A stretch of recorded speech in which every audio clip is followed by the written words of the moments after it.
台湾有侪侪新住民甲移工，为着推广多元的武器环境甲文化，新德生活美学馆透过课程，互来自缅甸、菲律宾、泰国甲越南等等的新住民朋友，用画笔来创作出家乡的故事，搁用武器来传达出对故乡的思念。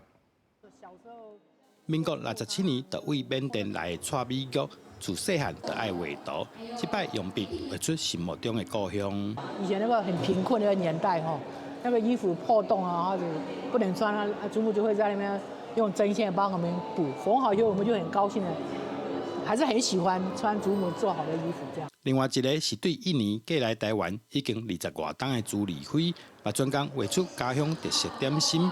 伊讲来画图，若心情轻松，可以当小白讲故乡的人。我很想吃它，在台湾就想到我要吃什么，所以啊，我画这个美色的印尼，就我最喜欢的。我那个菲律宾啊、缅甸啊，有那个越南啊，是怎么？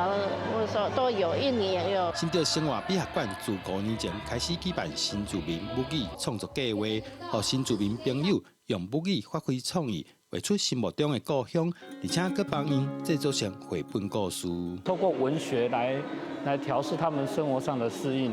那台湾已经是一个多元的一个国家哈，族群的国家。那透过这个画画看。